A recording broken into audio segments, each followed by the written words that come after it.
Hello guys, eto ngayon may konting tutorial tayo kung paano gamitin yung app.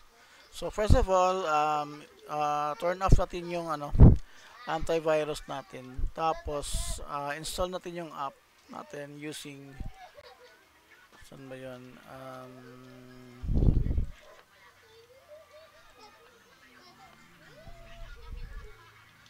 Eto guys, so eto yung natin, app natin. Ito nasa administrator tayo. Ito yung installer guys. Yan. So, installan natin. Password jack 22.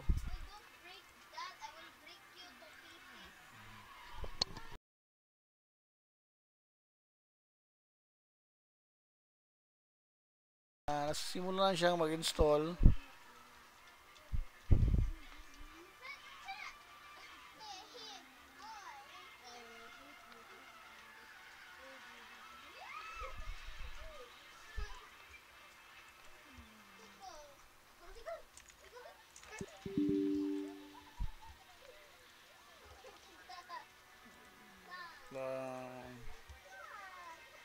Yan. Okay na yan. Yan, nag-install na siya guys. Okay, so press and continue. So, after installing, ito yung lalabas niya guys. Ito guys, manual ano ko na lang kasi may error ito si preparation. Kaya manual shortcut ko na lang. Pero usually itong tatlo talaga ang lalabas. Yan. So, ito si CSV converter guys. Ang gamit niya ito, i-click mo lang ito. Usually, ang gamit niya is mag-convert ng lineup into a CSV format. So, kunwari may lineup ka dito. Saan ba yung lineup ko? Oops. Wait lang guys, hanapin ko lang lineup. Parang ito. So, ito yung lineup guys. So, usually, binibigay ito ni customer natin sa messenger. Click nyo lang dito guys. Tapos, yan. So, ito na yung na. So, control A ko lang. Tapos, control C. Tapos, control B. Control V ko to paste. Dahil parse data. After yan, check nyo lang guys kung tama ba yung nalagay. Yan, tama lahat. So, ang gawin nyo lang is highlight nyo lang. I-highlight nyo ito. Yan. Hold nyo lang yung mouse. Tapos, yan. I-drag nyo down para ma-highlight lahat. So, guys, hold nyo lang ang left click. Na naka-highlight na. Tapos, drag nyo lang as you holding para ma-highlight lahat. Tapos, control C. After nyan, guys, gawin nyo lang gawa kayo ng lineup. So, ito na yun guys. Ito yung ginawa ko sa ito. Yan. So, sa taas, hindi ko na-copy lahat Hindi ko na-copy lahat. Sige lang, next time lagyan ko lang siguro ito ng madali na lang i-copy. Yan. Control C nyo lang. Yan. Sa taas, check nyo lang muna guys kung tama ba yung nagawa natin. Yan. Nakaseparate siya sa, sa kama. Tapos, lagyan nyo lang name. Always checking there guys number.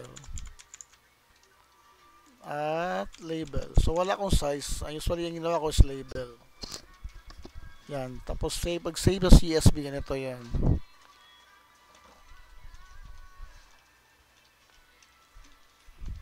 Sila, yan, line up CSV. So, save as type, gawin nyo lang all types. Line up CSV.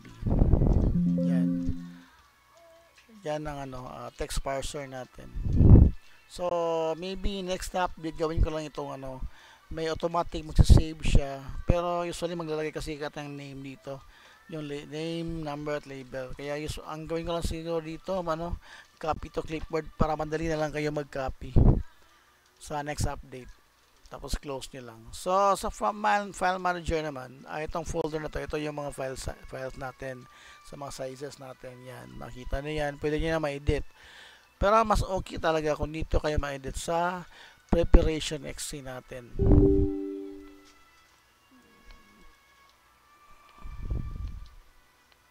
Or sa size file manager natin. So, yan. Kung may error dyan, automatic yan na like ganito, magawa tayo ng error So, kunwari may error dito, save natin. pag may error, automatic siya nga, yan, automatic siya mag-red. Mag-red yan pag may error. So, ang gawin nyo lang guys is, so gawa pa tayo ng error ha. Yan, lagyan tayo ng error yan. Yan, save. Yan, yan, automatic nag-error siya guys. Oh. Pag may error dyan, ang mangyayari yan, hindi to makikita sa app, invisible to. Hindi to tanggapin ng app natin.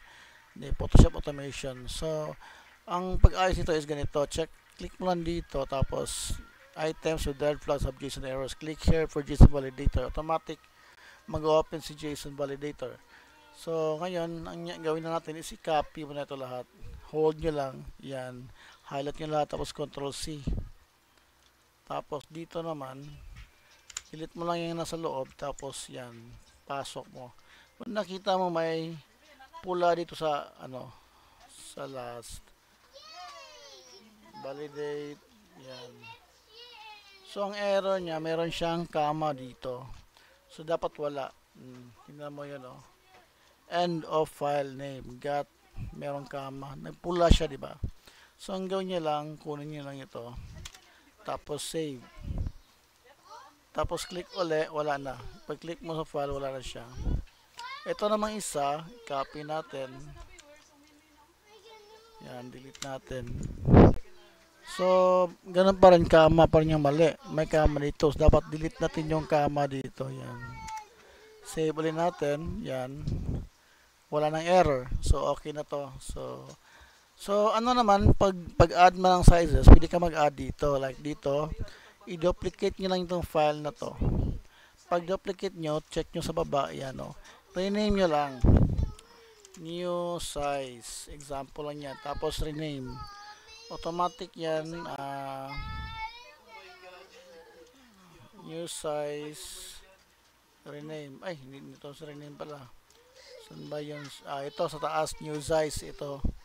Dapat walang space. Kung nakita nyo, wala siyang space. Kung may two words siya, meron siyang hyphen lang. Or dash lang. Yan. So, yan. Pwede ito yung X. Ngayon, sa app naman tayo. Dito sa automation. Yan. Pag open niya ng app, automatic siya lalabas ang yan. So, pili kayo ng login. Tapos, kasi naka-login na ako, automatic ito yung username and password. Ang gandahan pa nito guys is pwede nito ma-open sa ibang PC or ibang unit. Pero dapat yung pinakaunang na-open niya o pinakaunang na-login niya is i-close nyo muna at i-open nyo sa ibang PC guys. Ganun lang. Tapos login nyo dito. Pagka-login nyo guys, yan. Ito na yung app natin. So, ito yun. New size, ito yung nagawa natin.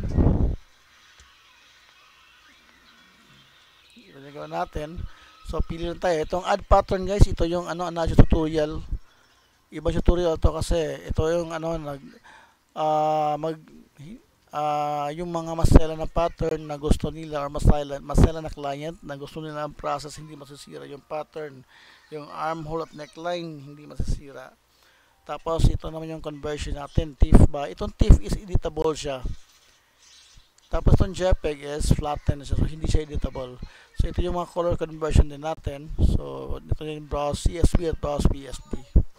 So again, you can access dito ating file size manager natin. Yan, click nyo lang dyan, automatic. Yan. So if any changes you're going to change here, dapat i-restart nyo si Photoshop Automation para gumana yung mga changes. Yan. So layer is, kung gusto nyo yung layer hindi masisira ang size, like logo, lagyan mo ng 3 inches. So yung logo natin automatic. Yung logo natin automatic, like logo dito. Automatic yung logo natin, lagyan mo ng 3 inches, 3 width at 3 height. So automatic siya na kahit anong size, 3 inches palagi yung size niya. Tapos save nyo lang guys. Yan. Tapos punta naman ito sa height. Si height is yung gusto mo yung layer is i-minimize nyo Usually ginagamit ko to sa mga name. Kasi pag mataas yung name, masisira yung design, kaya may auto fit siya na katamtaman lang or may limit yung height niya. Pag naka-vertical yung pababa yung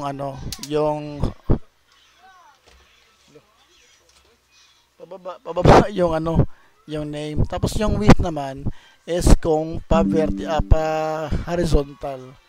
So, pwede kayo maglagay dito ng marami like name, number, position. Yan. Position pag may mga t-shirt tayo na mahalaga, babarangay kagawad, yung mga mahahaba. Tapos save nyo lang. Yan. Change, save, ganun lang. So, yan. Wintayin mo lang matapos na responding ay close na yan. So, yan guys ang lahat. Thank you and God bless you all.